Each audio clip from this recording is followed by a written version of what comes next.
Dalam pertemuan topik aerodinamika ini akan kita diskusikan adalah masih beberapa hal ya dari karakteristik dari fluida ya. Dalam hal ini kesempatan ini kita akan membahas mengenai massa jenis dan viskositas.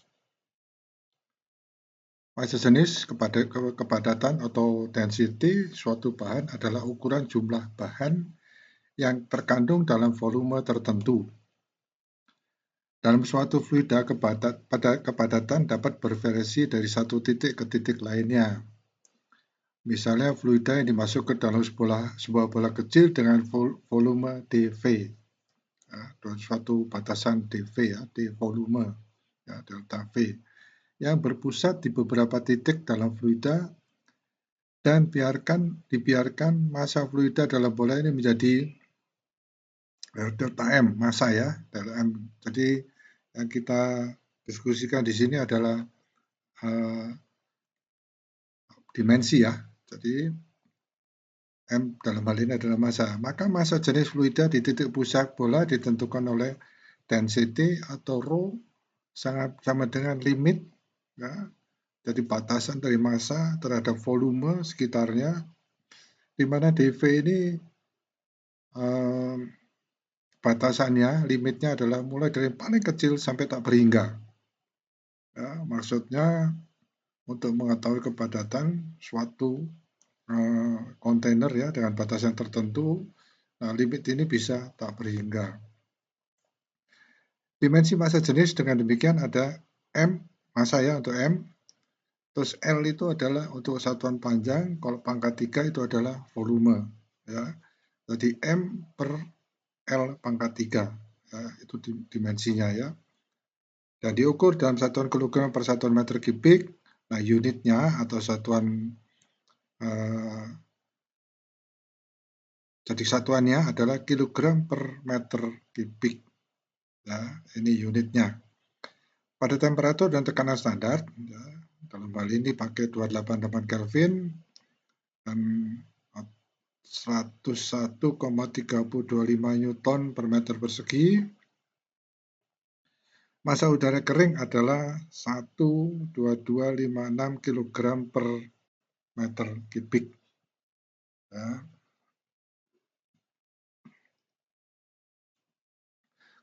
Kesulitan muncul dalam menerapkan definisi di atas secara teliti pada fluida yang nyata yang terdiri dari molekul-molekul tersendiri, terpisah. Karena bola ketika dibawa ke batasnya, ya, batas sferik bola itu ya, akan atau mungkin tidak akan mengandung bagian dari sebuah molekul. Jika itu memang mengandung molekul, nilai yang diperoleh untuk kerapatannya akan sangat tinggi. Ya, kerapatan kepadatan ya, padatan partikel pada suatu volume ya. Jika tidak mengandung molekul, nilai resultan untuk kepadatan akan menjadi 0, jadi tidak ada partikelnya ya. Kesulitan ini dapat dihindari dengan dua cara, pada kisaran suhu dan tekanan yang umumnya dihadapi dalam aerodinamika. Nah, ini semacam batasan masalah, tetapi suatu asumsi yang bisa membantu kita di dalam menyelesaikan persoalan aerodinamika. Ya. Pertama, sifat molekul gas, ya, sifat molekul gas untuk banyak tujuan dapat diabaikan, dan asumsi dibuat bahwa fluida adalah kontinum. Ya, kontinum yaitu tidak terdiri dari partikel yang terlepas. Ya.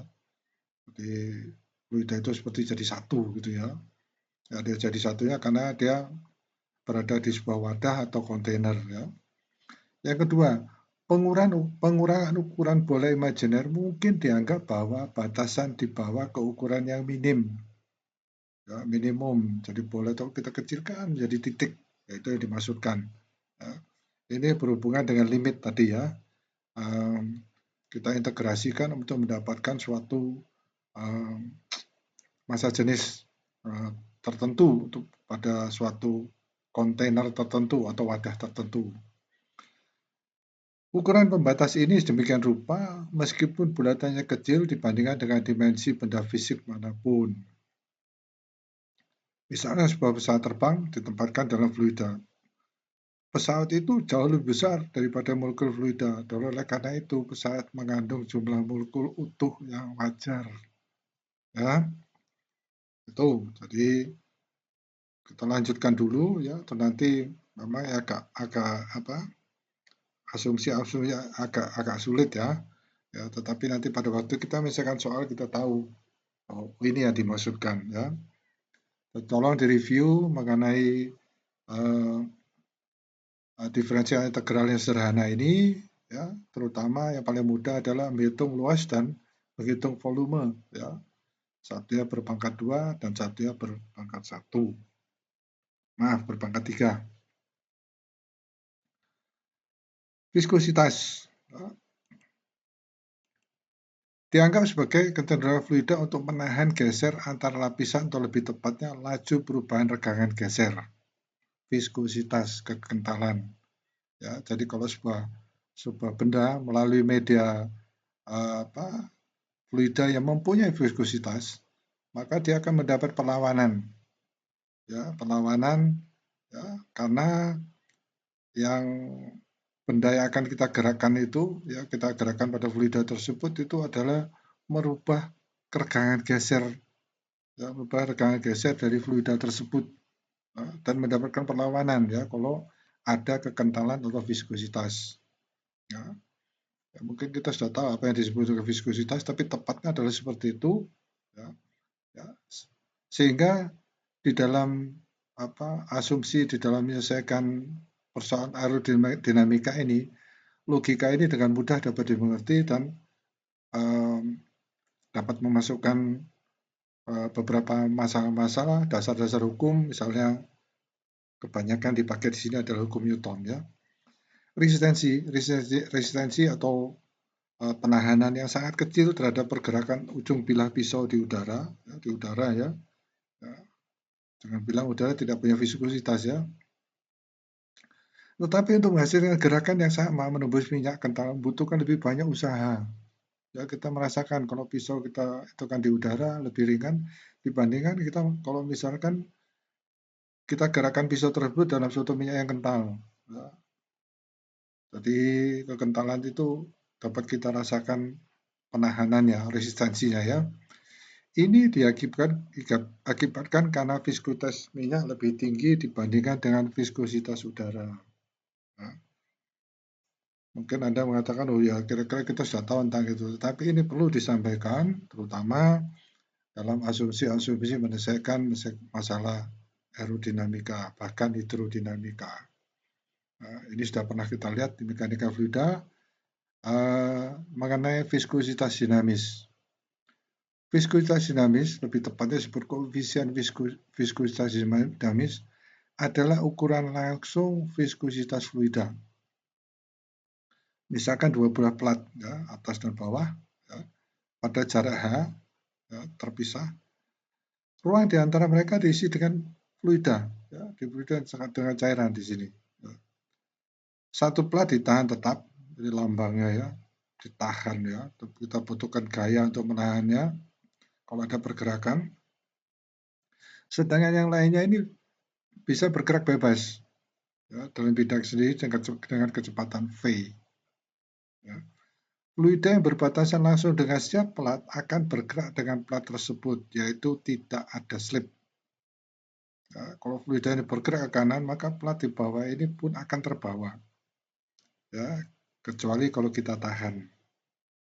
Yang atas ini kalau kita lepaskan, dia akan juga terbawa. Ya, itu logikanya. Ya, sederhana, tetapi itu dasar kita menghitung viskositas dinamis.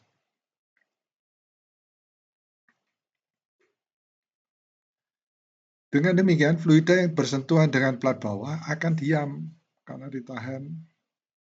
Ya.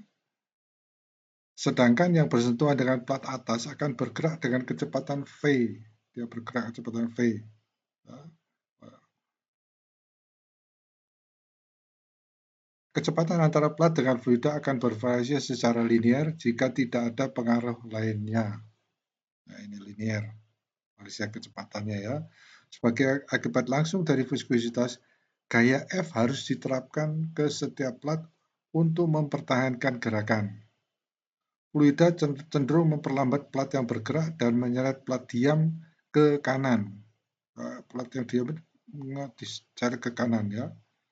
Jika luas fluida yang kontak dengan setiap plat adalah A, maka tegangan gesernya adalah F per A. A itu penampang ya. Nah, ini adalah dasar fluida. Saya kira banyak yang sudah tahu, tapi karena ini adalah introduction atau pengenalan mengenai aerodinamika, maka ini sifat-sifat ini harus diketahui dan dikenal. Lajur gaya geser yang disebabkan oleh plat atas yang bergeser ke bawah adalah V per H. Nah, H itu jaraknya plat tadi ya. Sehingga untuk setiap segmen ya H, H setengah dan sebagainya, kecepatannya ya akan lajur gangannya akan berbeda sesuai dengan kecepatan yang terjadi pada potongan-potongan tersebut. Besaran ini dihubungkan dengan persamaan Newton ya, yang berfungsi untuk menentukan viskositas dinamis mu. Persamaannya adalah F per A sama mu V per H. Ya. F per A penampang, ya. Force penampang V per H. Ya. Kita lihat F per A itu adalah ini, ya. Satuannya dimensinya, maaf. Ya. Kemudian yang ini adalah mikro, ya, atau mu, ya. Dan V-nya ini adalah satuan panjang per waktu, ya. Kecepatan, ya, sedangkan H ini adalah satuan panjang, karena di bawah dia berpangkat min 1. Ya, karena kita lihat ini ada L, elemen 1, maka ini hilang ya. Sehingga dalam dimensinya kita lihat menjadi mikro ini ya, atau mu ya, T pangkat min 1 per satuan temperatur. Time, sewaktu, salah, mikro per waktu. Ya. Jadi kalau kita selesaikan antara yang ini kan sudah disederhanakan antara yang belakang dengan yang depan, kita dapatkan bahwa viskositas sama dengan satuannya ya, dimensinya adalah M untuk massa, L untuk satuan panjang per satuan panjang di bawahnya, dan T itu waktu untuk kesatuan berpangkat min 1. Ya. Sehingga unitnya satuan mu adalah kilogram per meter detik. Ya, kalau kita pakai waktu detik. Ya. Dalam sistem SI, nama Poiseuille telah diberikan untuk kombinasi unit dasar ini. Ya, ini Poiseuille ini adalah satuan ini. Ya. Pada 0 derajat Celcius, 273 Kelvin, yang 0 derajat Celciusnya, viskositas dinamis untuk udara kering adalah 1,714 kali 10 pangkat min 5 kg per meter detik. Ya. Hubungan persamaan berdasarkan Newton dengan konstante mu atau viskositas tidak berlaku untuk semua fluida. Nah, ini sangat sulit ya. Karena kita melihat bahwa fluida itu ada bermacam-macam ya. Contohnya untuk kelas fluida tertentu seperti misalnya darah gitu ya. Ya, untuk minyak dan sebagian zat. Ya. Jadi viskositas tidak konstan, tetapi merupakan fungsi dari V per H. Jadi V kecepatan dibagi jarak, yaitu laju pergeseran fluida. Ini sangat penting untuk diketahui, terutama untuk perkembangan ilmu aerodinamika ini. Ya. Dalam kita menghitung, ya, kemudian mengapa saya membahas ini? Karena suatu saat ya, saya berharap bahwa Anda bertemu dengan suatu penelitian simulasi. Ya. Itu sebabnya saya katakan di sini bahwa bukan saya, jadi ilmu ini mengatakan bahwa ini tidak bisa diterapkan di semua fluida. Ya, contohnya pada waktu kita memakai suatu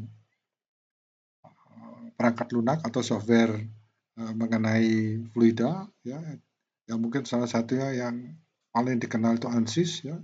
Anda harus memasukkan ini semua.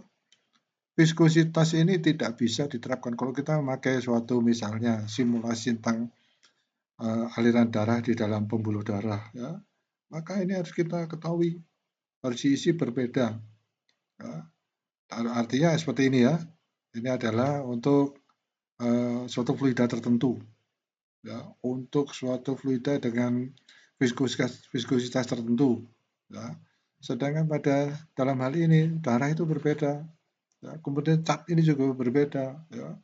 Mungkin kelihatannya cat itu mempunyai viskositas yang sama dengan oli, ya, atau minyak, ya, tapi dia bisa berbeda, terutama letak dari cairan tersebut di dalam sebuah pipa saluran, ya.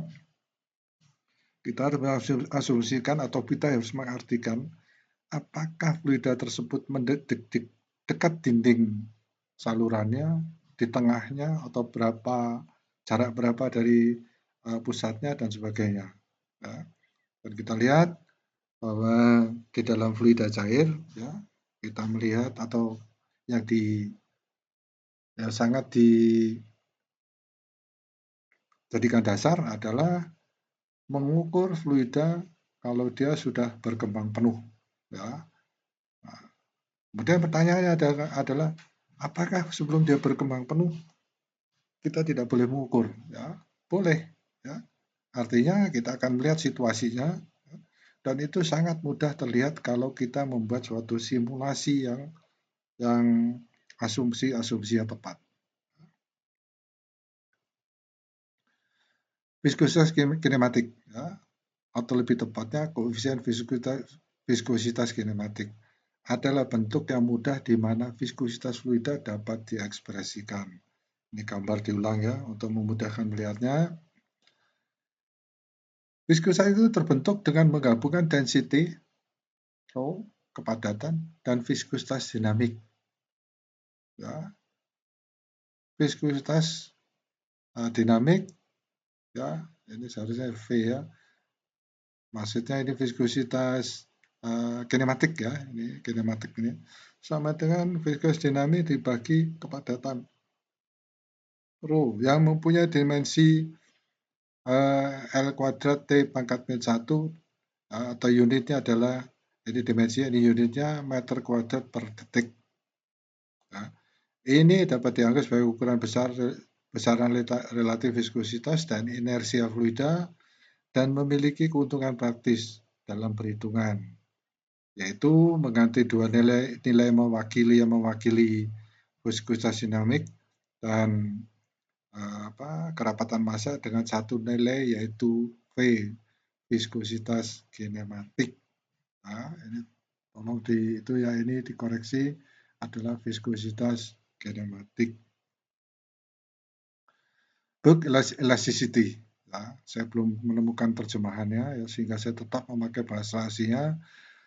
Adalah ukuran berapa banyak fluida atau padatan yang akan dikompresikan dengan penerapan tekanan eksternal. Ya, ada tekanan dari luar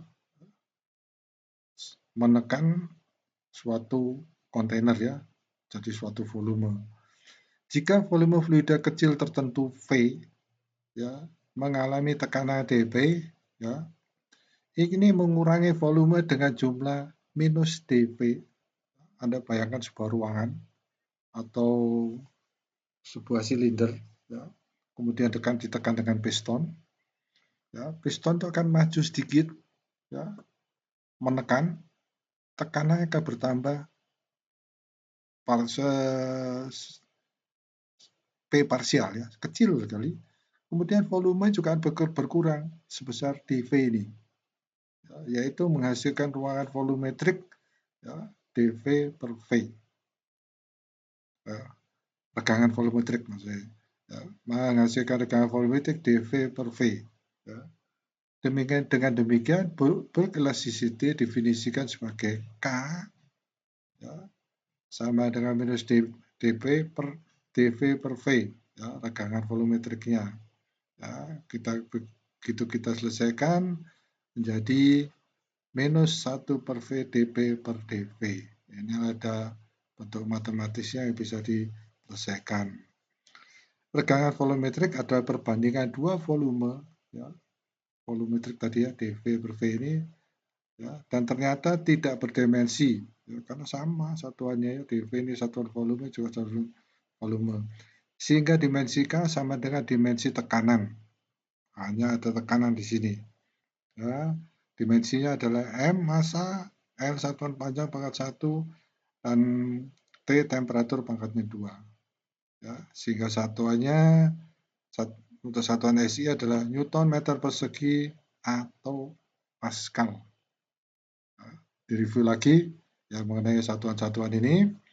Ya, kalau Anda sudah paham betul atau sudah hafal tidak masalah, tapi kalau belum direview lagi. Perlambatan gelombang suara ya, melibatkan kompresi dan peluasan media secara bergantian.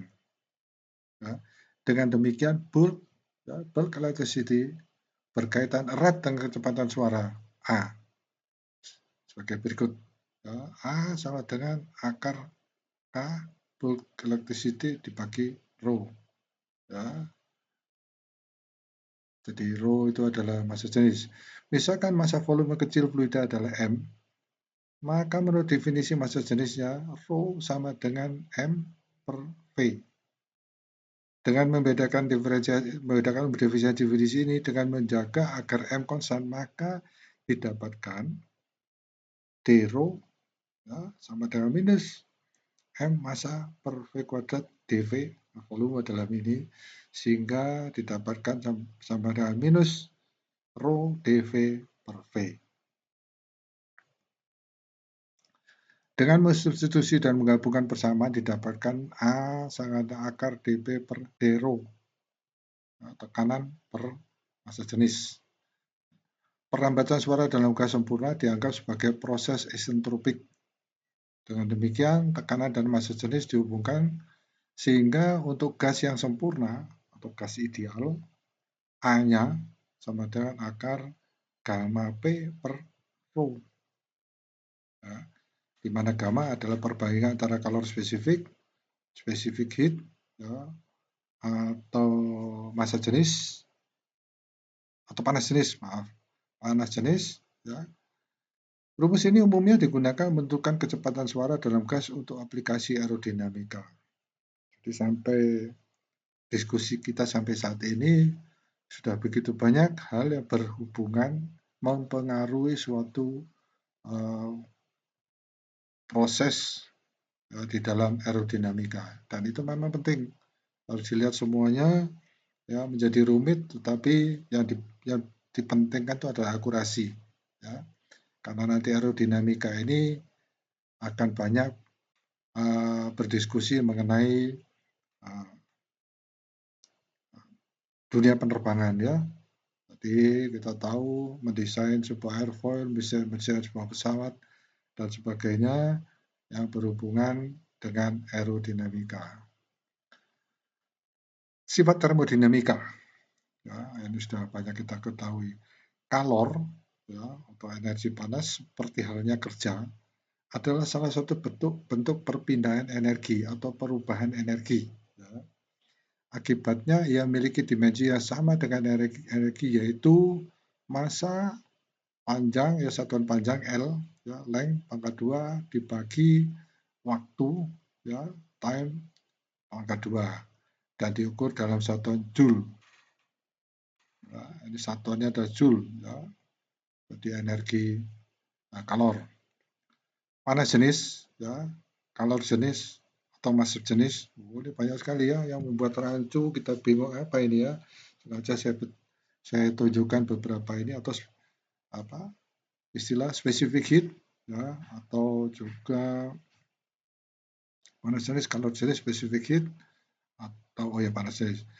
Panas jenis suatu bahan adalah jumlah panas, ya, panas dalam arti kalor ya, energi ya, yang diperlukan untuk menaikkan suhu massa satuan bahan sebesar 1 derajat. Dengan memberikan kalor, ya, maka akan terjadi kenaikan ya, untuk suatu satuan massa ya. menaikkan suhu sebesar 1 derajat, temperatur 1 derajat.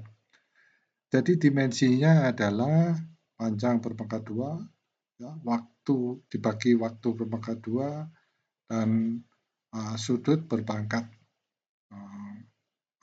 maksud saya temperatur berpangkat 1. Nah, ini dimensinya dan diukur dalam satuan yaitu Joule, yang satuannya adalah kilogram, ya, pangkat min 1, dan derajat Celcius pangkat min 1. Joule per kilogram Kelvin. Nah, dengan gas ada 2 cara berbeda di mana operasi pemanasan dapat dilakukan, pada volume konstan dan pada tekanan konstan. Nah, ini ya, kalau kita melakukan transfer energi panas ya pada volume konstan berbeda juga ya.